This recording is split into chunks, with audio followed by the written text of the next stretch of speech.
बस प्यारे, पद्म पुराण के कौशल खंड में हमारे यहाँ पद्म पुराण है। उस पद्म पुराण के कौशल खंड में चित्रकूट का वर्णन आया है। तो चित्रकूट के वर्णन में पद्म पुराण में ये कहा गया कि भगवान राम ने 11.5 वर्ष में 99 रास किए हैं चित्रकूट में। तो कहा 99 रे 100वां रास भी पूरा हो जाता। बोले 100वां रास पूर्ण होता तो ये 100वां रास तो महारास,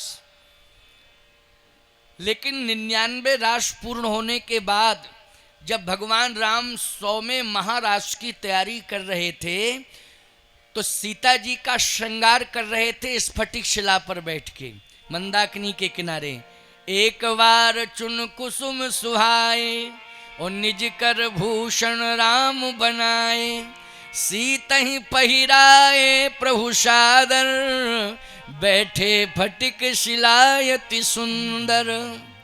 सुरपति सुत धरवाय सुभेसा, 60 चाहत रघुपति बल देखा, सीता चरण चोंच हति भागा, मूढ़ मंद मति कारण कागा, चला रुधिर रघुनायक जाना, सीक धनुष सायक संधाना, धर निज रूप गयो पितु पाही, राम विमुख राखा तहि नाही, ब्रह्म धाम शिवपुर सब लोका, फिरा भ्रमित व्याकुल भय शोका, काहू बैठन कहा न ओही, राख को सकै राम कर द्रोही, नारद देखे बिकल जयंता, और लागी दया कोमल चित संता।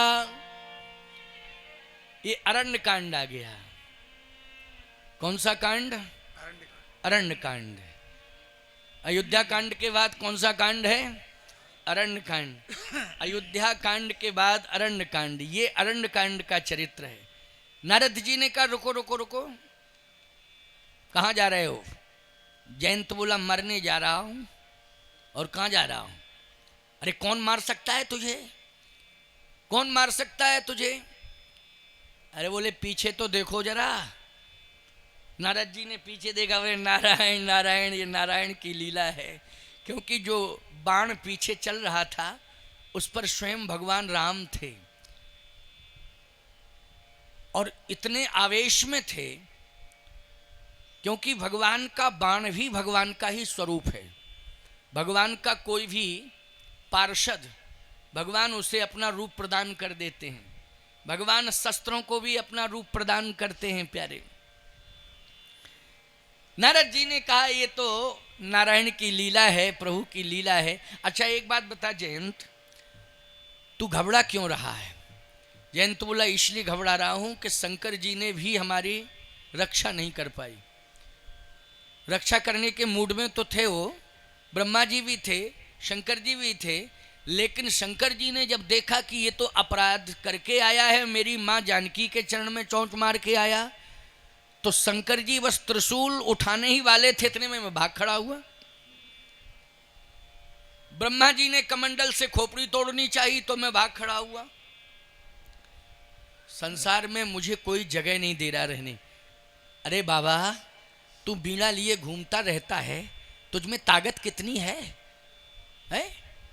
जब ब्रह्मा स्वयं शंकर मेरी रक्षा नहीं कर पाए, इतना प्रभावशाली मेरा पिता, उसने भी मेरी रक्षा नहीं कर पाई, तू घूमने फिरने वाला साधु मेरी क्या रक्षा करेगा? इसलिए मैं मरने जा रहा हूं। नारद जी बोले मरने तो जा ही रहे हो, मरोगे ही, लेकिन 2 मिनट हमारी बात सुन के मरो तो क्या दिक्कत है? हैं भाई हमारी बात सुन के। अरे बोले यहाँ रुकेंगे तो खतरा ना हो जाएगा? कहा जब ब्रह्मा के यहाँ रुका तो खतरा नहीं हुआ, शंकर जी के यहाँ रुका तो खतरा नहीं हुआ, पिताजी के यहाँ स्वर्ग में रुका इंद्र के पास तो खतरा नहीं हुआ, मेरे पास भी रुका रहेगा तब भी खतरा नहीं होगा।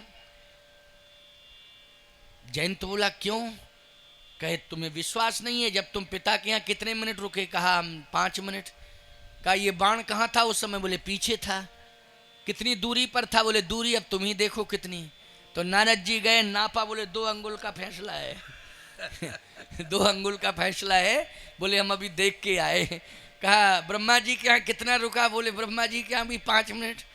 फैसला? बोले बस फैसला तो इतना ही था। शंकर जी के यहाँ बोले 5 मिनट फैसला? बोले फैसला इतना ही था। नारद जी बोले मेरे सामने भी तू खड़ा है, फैसला 2 ही अंगुल का है। अगर मारने का इरादा होता, कोई बात नहीं, कोई बात नहीं, कुर्सी है वो तो, कुर्सी कभी ना कभी प्रभावित तो करती है किसी न किसी को। क्यों भाई? कुर्सी कभी न कभी तो प्रभावित कर ही देती, क्यों कर देती कि नहीं है?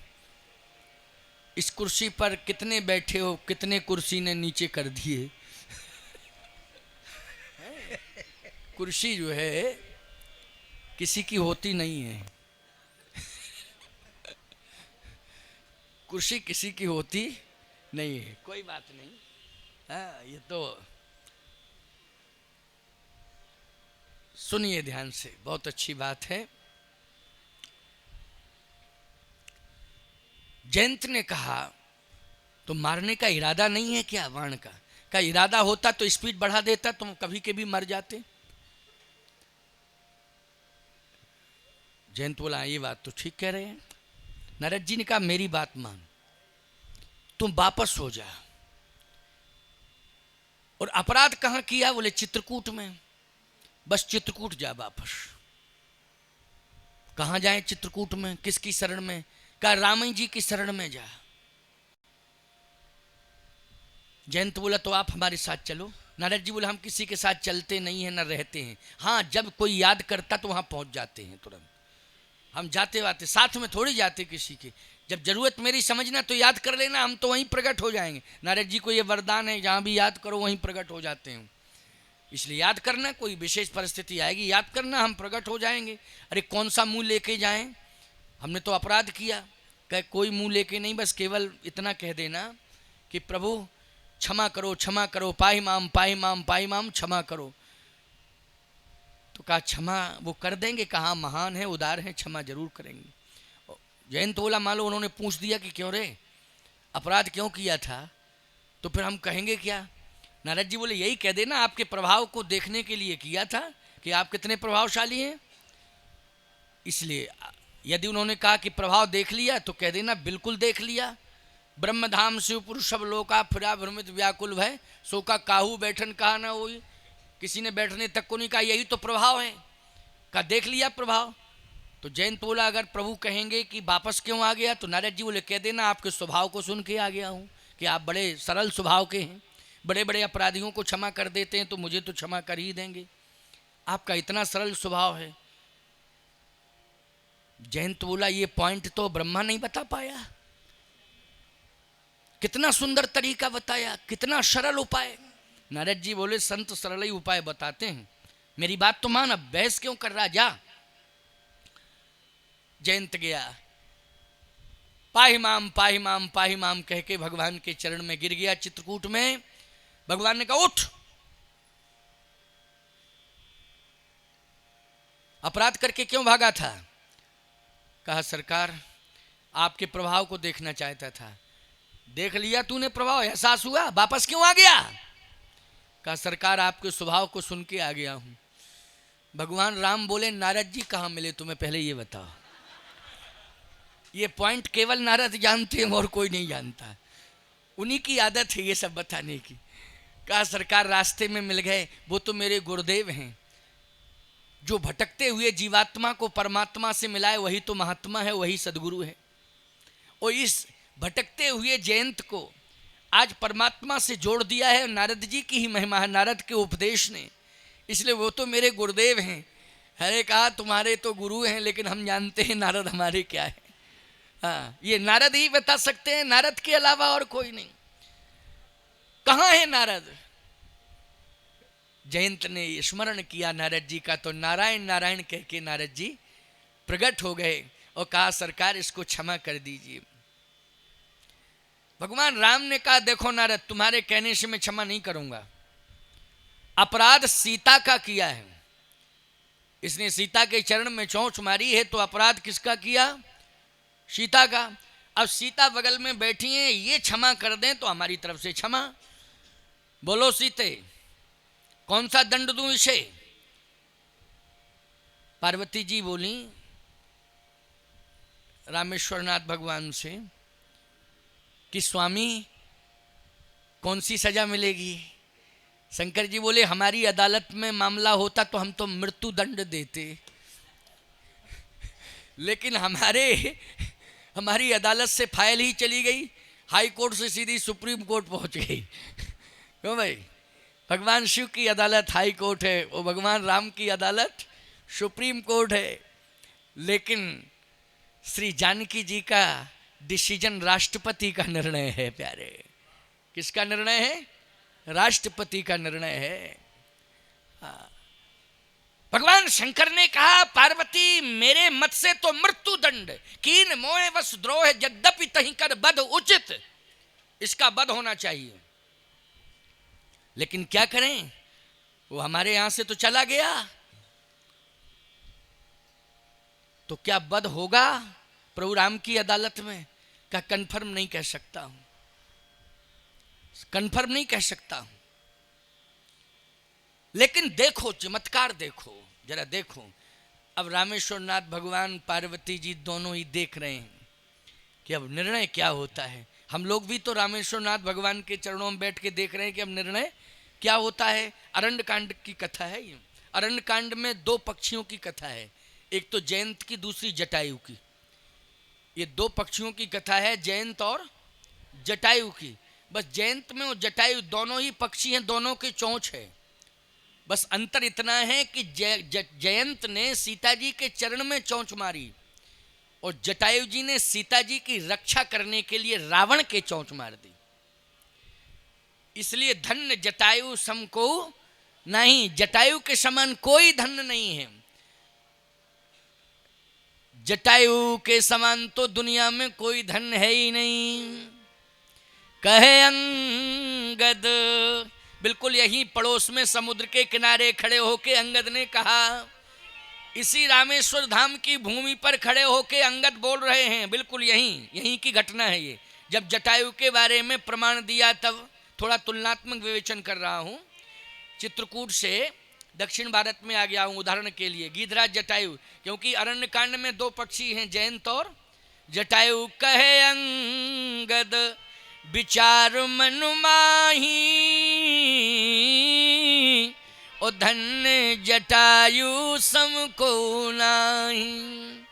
राम काज कारण तनु त्यागी, ओ हरिपुर गयउ परम बड़ भागी। ये जटायु धन्य है, क्योंकि सीता माता की रक्षा के लिए इसने चोंच मारी, किसके? रावण के ऊपर प्रहार किया। चोंच का प्रहार करता है तो राक्षस रावण के ऊपर करता है, लेकिन जयंत अगर चोंच का प्रहार करता है तो सीता जी के चरण में प्रहार करता है। वाल्मीकि जी तो कहते हैं हृदय स्थल पर प्रहार किया इसने, लेकिन तुलसीदास जी ने मानस में मर्यादा का आवरण डाल दिया। सीता चरण चोंच हथ भागा, सीता जी के चरण में चोंच का प्रहार किया। भगवान राम ने कहा सीता तुम्हारे ऊपर निर्णय है, तुम बताओ क्या निर्णय दें। सीता जी ने कहा आपने क्या सोचा? भगवान राम बोले क्रोध इतना आ रहा है कि इसे मृत्यु दंड दे दूं। भगवान शंकर बोले पार्वती हमारी बात सही होने वाली है, हमारी अदालत का भी यही निर्णय था कि मृत्युदंड, और प्रभु राम इसे डिटो करना चाहते हैं। कभी कभी हाई कोर्ट का निर्णय जो होता है सुप्रीम कोर्ट डिटो कर देता। क्यों कर देता कि नहीं? कि सुनने के लायक नहीं है, ले जाओ, हो गया, जो निर्णय हो गया हो गया। कहा कि लगता है कि मेरी अंतरात्मा की आवाज प्रभु राम समझ चुके हैं। पार्वती जी बोली लेकिन आपकी अंतरात्मा की भले ही समझ चुके हों, लेकिन हम जानकी जी के अंतरात्मा की आवाज जानती हैं। पार्वती जी बोली क्योंकि हम उनके मन की बात जानती। मन जाहे राचो मिले सोबर सहज सुंदर, क्योंकि सीता जी के मन की बात तो हम ही समझ पाई थी। कहाँ? पुष्पवाटिका में है। तो मन जाहे राचो मिले सोवर सहज सुंदर सामरो, तुम्हारे मन में जो है वही पूर्ण होगा। और मैं जानती हूं सीता जी के मन में क्या है। शंकर जी बोले क्या है मन में, बताओ जरा।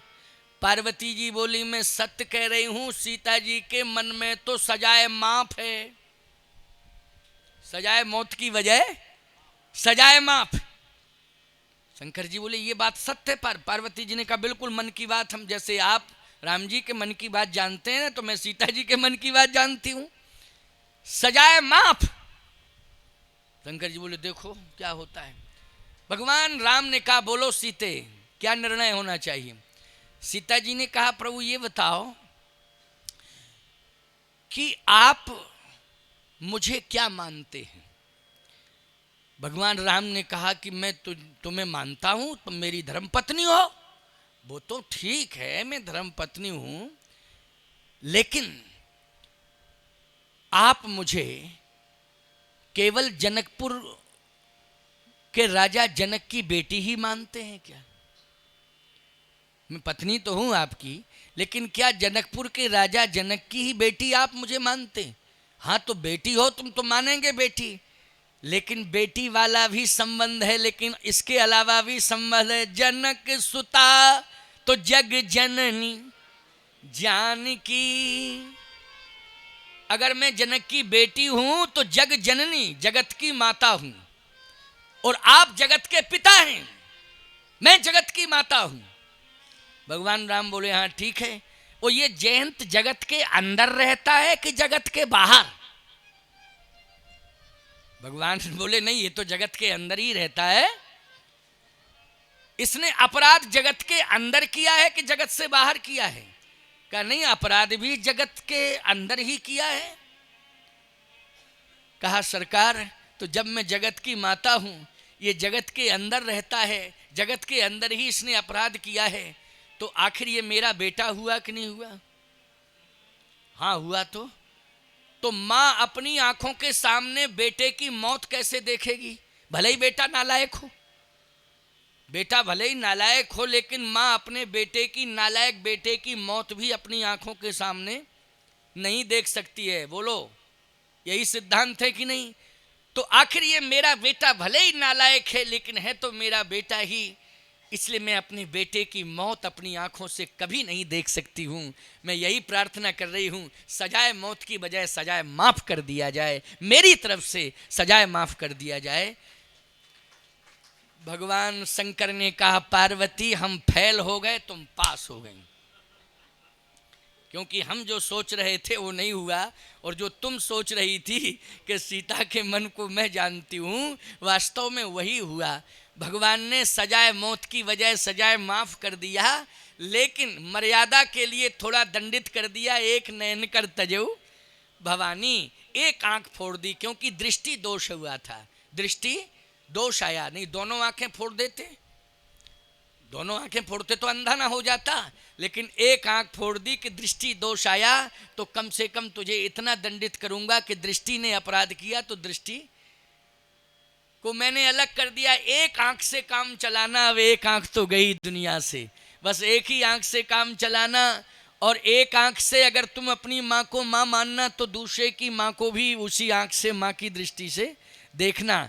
बहन को बहन की दृष्टि से, बेटी को बेटी की दृष्टि से, दृष्टि भेद नहीं होना चाहिए कि हमारी बेटी और पड़ोसी की बेटी में अंतर है। नहीं नहीं, जिस तरह का व्यवहार हम अपनी बेटी के साथ करते हैं, वैसा ही व्यवहार हमें पड़ोसी की बेटी के साथ करना चाहिए। हमारा दृष्टिकोण पवित्र होना चाहिए, हमारे दृष्टिकोण में पवित्रता होनी चाहिए।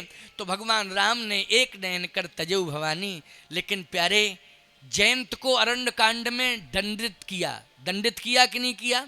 लेकिन जटायु को भगवान श्री राम ने बोलो समलंकृत किया, बोलो किया कि नहीं। तमाम अलंकारों से अलंकृत किया, बोलो किया कि नहीं। पहला अलंकरण तो ये दिया, देखो अरण्य कांड की ही कथा है। पहला